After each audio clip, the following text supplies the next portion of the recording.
30 gadus vecajam Naurim Bruņniekam no Jaunpiebalgas uzstāšanās koncertos nav sveša lieta. Viņš ir trompetists grupā Oranžās brīvdienas. Pērn rallija sprintā Nauris 7. labākais savā klasē. Vecākais no brāļiem Bruņniekiem televizora ekrānos vismaz mūsu raidījumā rādīt savu 100. reizi. Šī 101. reize ir kas īpašs, jo viņš tā nopietni aizrāvies ir ar trompetes pūšanu. Jā, ir kāds laiciņš, kad esmu sācis spēlēt. Mūzikas skolu pabeidzu jau 7.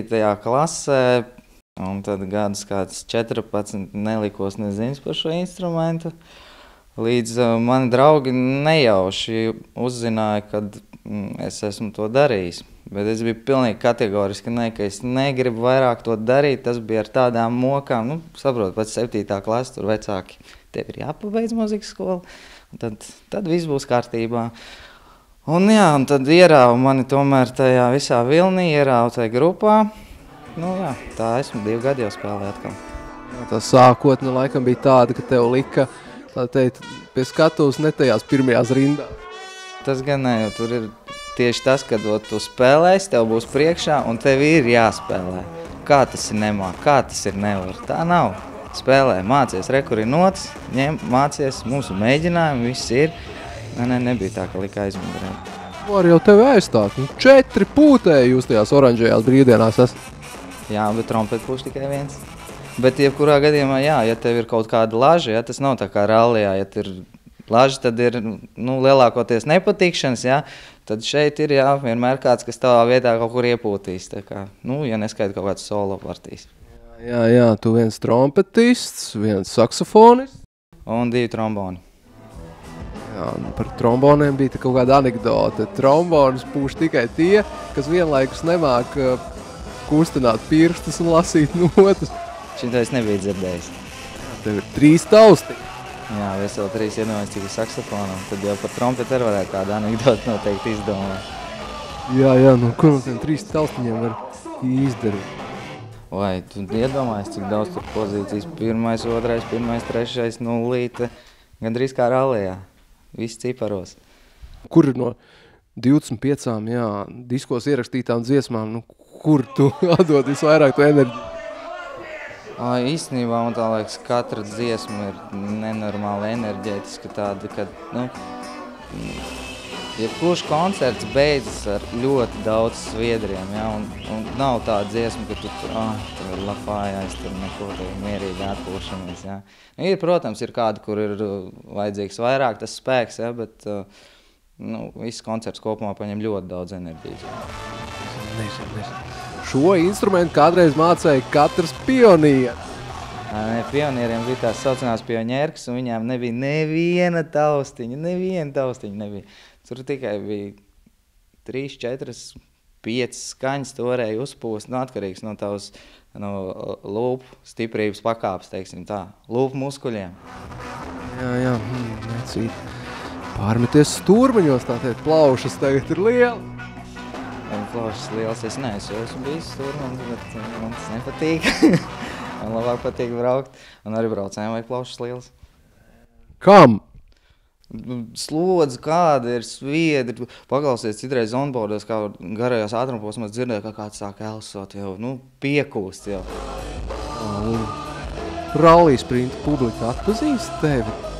Jā, tikko bija gadījums, kad Liepājā mēs spēlējām filmu 6. ostā prezentācijā, un pēc koncerta man zvana rallija organizators Kurzems un saka, Nauri, tas bija tu?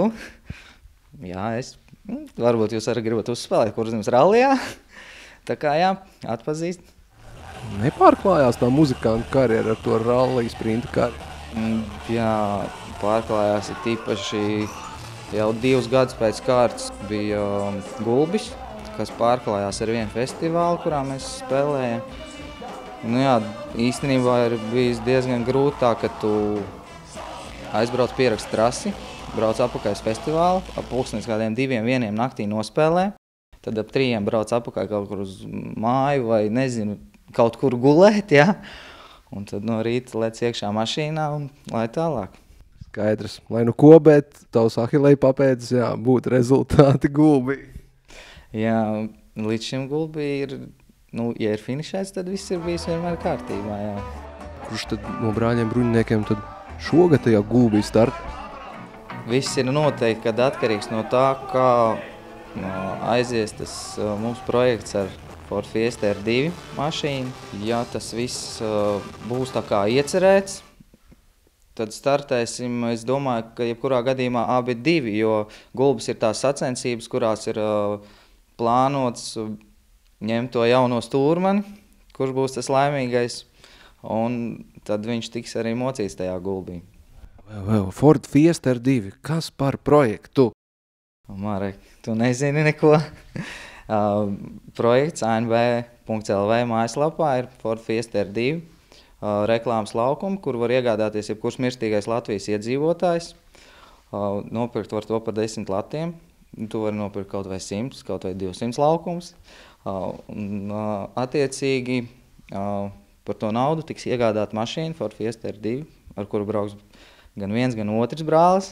Visi to var darīt, kļūt par komandas atbalstītāju un līdz ar to savā ziņā par komandas kaut kādu noteicēju. Puslīdz Latvijas gongas stāvas Atim bruņiniekam, brālim jaunākam, Igaunijas gongas.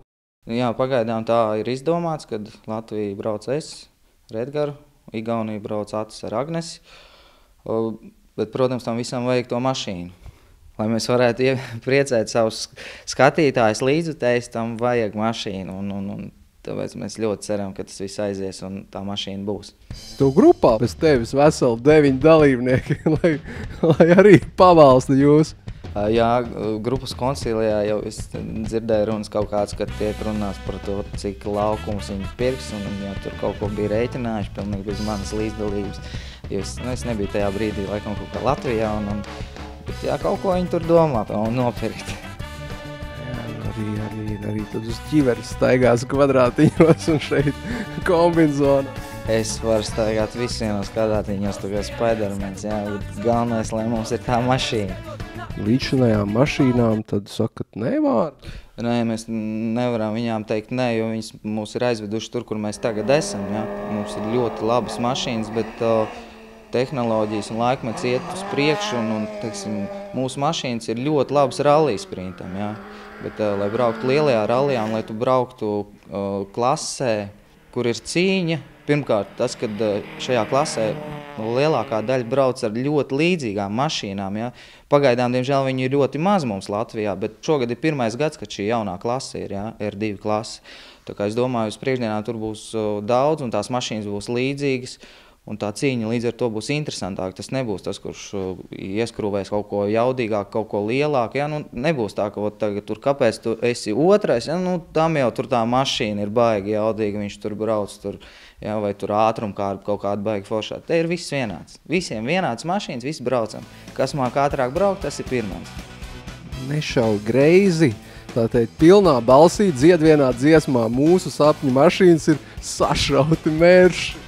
Es grupā nerakstu dziesmas, jā, bet cilvēks, kas to ir sarakstījis, viņam patīk ļoti Mercedes. Un savā laikā, kad grupa brauc tūrē uz Balkāniem, kad es vēl nespēlēju, jā, tad jā, tur ļoti daudz sašauts Mercedes varēja redzēt. Tad uz priekšu, visi meklējām internetā vārdu bruņinieki, jā, to mājaslapu, kur var izvēlēties, jā, ko var izvēlēties. Es stūrmaņu pusi neņemtu. Nē, es domāju, ka droši var ņemt stūrmaņu pusi. Es kopš sarmas es esmu apsolījis Edgaram vairs viņu neapbižot. Tā kā es domāju, ka stūrmaņu pusi arī var ņemt ļoti droši. Un tiekamies koncertos. Tiekamies koncertos, tiekamies rallijos un tiekamies rallijos ar Ford Fiesta R2. Un tas viss, protams, jā, meklējiet brāļu bruņinieki. Es domāju, Google palīdzēs tikt līdz kvadrātiņiem.